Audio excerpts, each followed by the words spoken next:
multi-party elections. Chissano served in numerous advisory roles, amongst them for the Bill and Melinda Gates Foundation's Global Development Advisory Panel, the core group of the New Approach for Peace and Stability in Africa under Japan's TICAD process. President Chissano's current positions are the chair of the Joaquim Chissano Foundation, the chair African Forum of former African heads of state and government, the deputy chair of the Peace Parks Foundation, a member of the Club of Madrid, and a member of the International Crisis Group. Joaquim Chissano has received numerous prestigious decorations, honorary academic degrees, and international awards, including the Hunger Project Award, the Kellogg Foundation Award, the Mo Ibrahim Prize for African Leadership, the Democracy Award of the City of Athens, the Order of the Companions of Oliver Tambo in South Africa, and the Lusophony Lifetime Achievement Award. President Chissano, we are keen to hear your views on peace in Africa and, as you are the Vice Chair of the Peace Parks Foundation, also the significance of peace parks as an example to create peace between humans and animals within the communities in Africa. Ladies and gentlemen, please put your hands together to welcome President Chissano.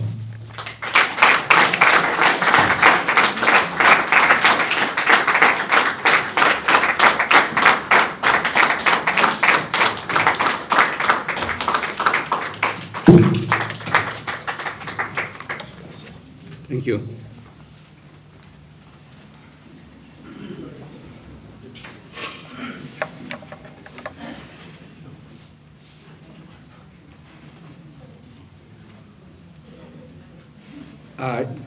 I tried to look at my written speech and tried to shorten it, but I couldn't. So it will be a bit long. I thought about modifying it to include the fact that I'm also some smell of Rotarian. Because sometimes I was associated with the Rotarians in Mozambique. I remember that even here I went to a meeting in Bad Plus and was invited by the district, and Maputo and different places they have invited me as an invitee, and sometimes they called me an honorary member. So I have some idea of what the Rotarians do.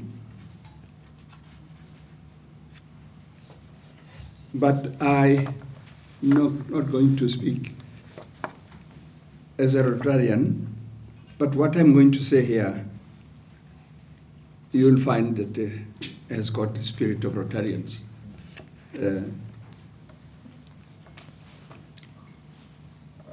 Distinguished Rotary leaders, honorable members of the, is it diplomatic corps?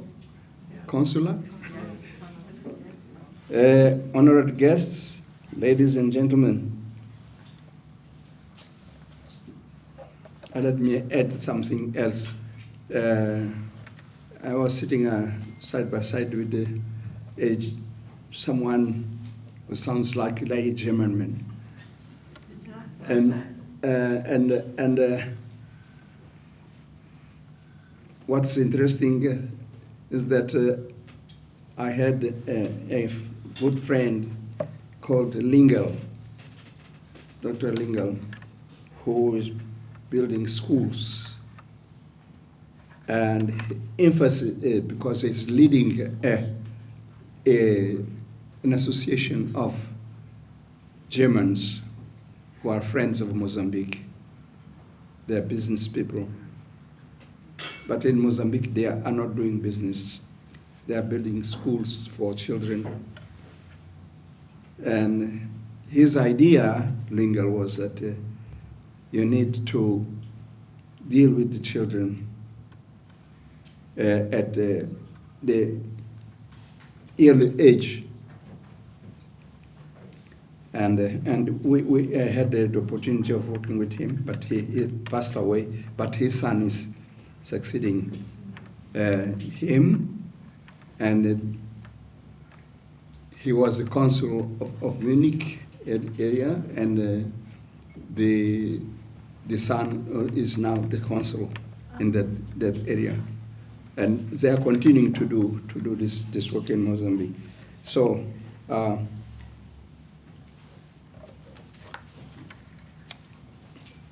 Good evening. It is with profound honor and great privilege that I address you all on this special evening on the occasion of the gala dinner of the Second Rotary African Peace Forum here in the historic and vibrant city of Cape Town. Allow me first to express my sincere gratitude for the warm welcome and to extend my heartfelt congratulations to the Rotary Club of Cape Town on the celebration of its centenary, a remarkable achievement symbolizing 100 years of service, dedication, and positive impact within both local and global communities.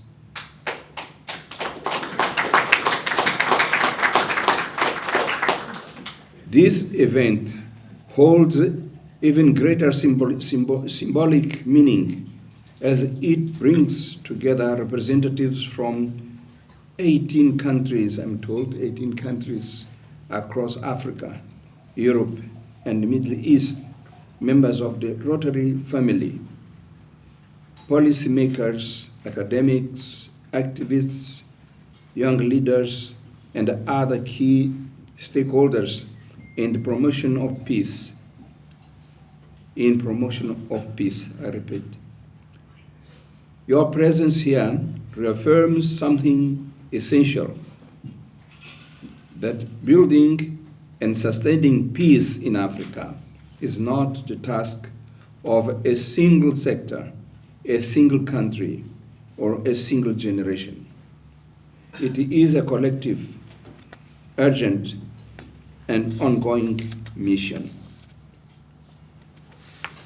Ladies and gentlemen,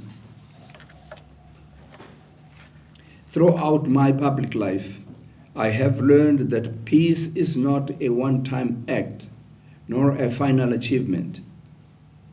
Peace is built with patience, with justice, and with inclusion. And it is sustained through strong institutions, resilient communities, and a shared vision for the future. Peace must be planted in homes, classrooms, cultivated in villages and urban neighborhoods, defended in political forums, and nurtured in the daily decisions we make as leaders and citizens. This is why forums such as this one are so crucial. They offer us spaces for listening, sharing, and innovation, essential elements in reimagining an Africa at peace with itself and with the world. My current role as Vice Chair of the Peace Parks Foundation allows me to contribute to this peace-building process, though an innovative approach. This idea of peace parks parks was not called like that. We just spoke about transfrontier areas. When David Rupert came to see me in Maputo, Mandela was still in jail, which means that there was no this change. But he saw that through this process could cause some change. And so he asked me that we go together to join Kruger Park and Limpopo Park as one park.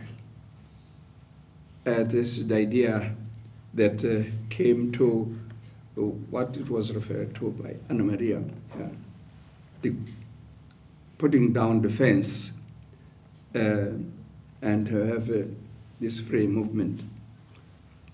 It took some time to organize things until President Mbeki came in as a president. That's why when it was inaugurated as the first big transfrontier park, now baptized Peace Park Foundation, after the meeting between Rupert, Prince Bernard, and Mandela. My current role as vice chair of Peace Parks Foundation allows me to contribute to this peace building process through an innovative approach. Environmental protection is a tool for uniting people and promoting sustainable development.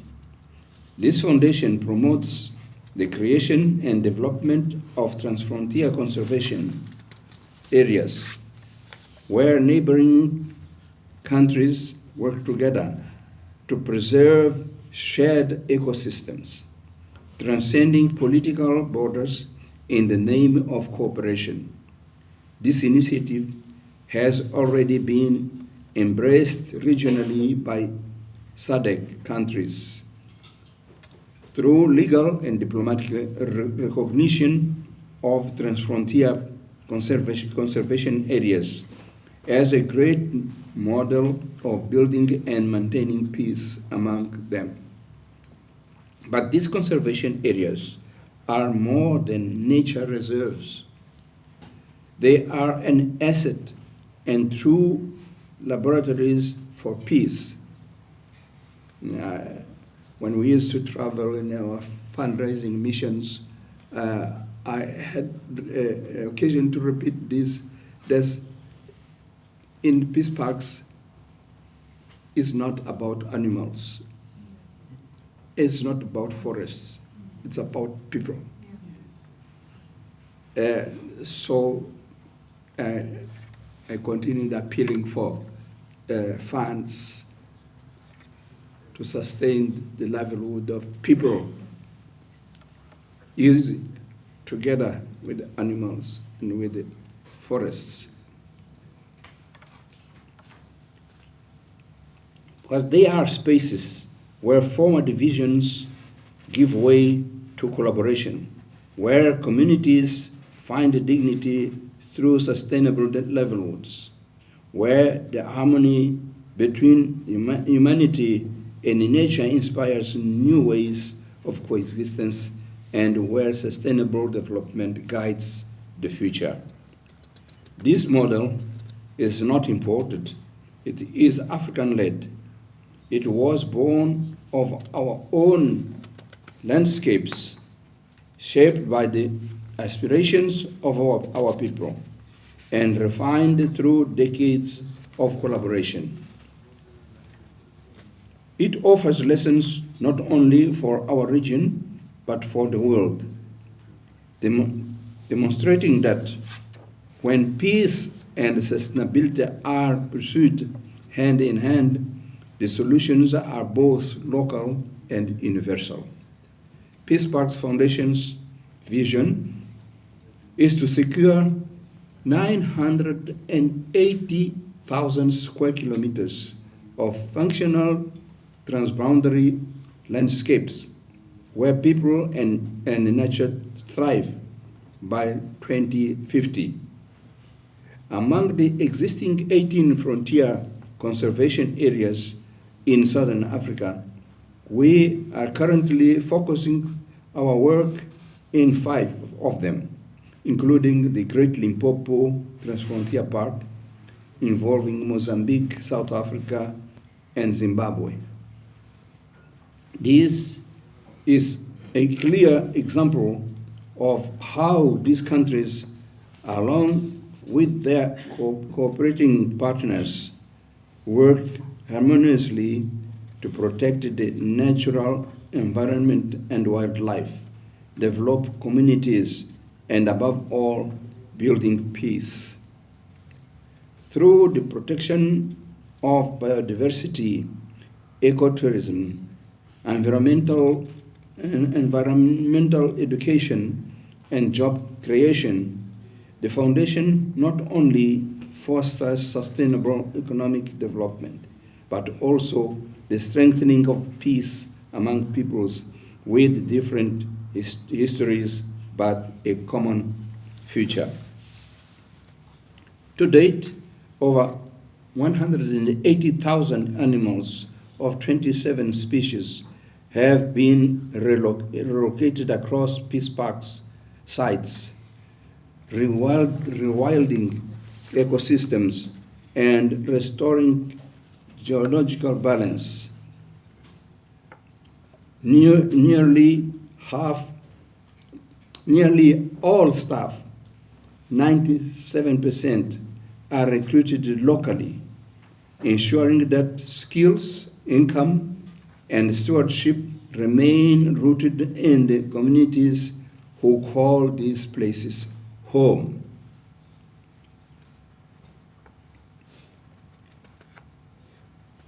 I spoke about restoring ecological balance, about rewilding, because we must remember that we had a 16 years war in Mozambique of destabilization, and during that period, many parks were devastated. The animals were killed, and they had to go and seek refuge somewhere, including in South Africa, but they had to come back.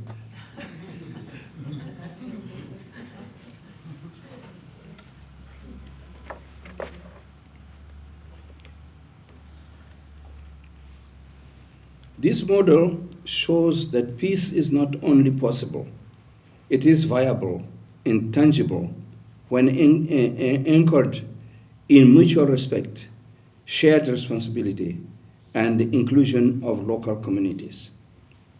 Through long-term co-management agreements, peace parks remains present for 20 years or more, enabling deep local ownership, leadership capacity, and enduring results. Across the continent, there are inspiring stories of transformation. Young people leading reconciliation initiatives, women mediating conflicts in tense zones, traditional communities sharing ancestral knowledge to protect the land and climate.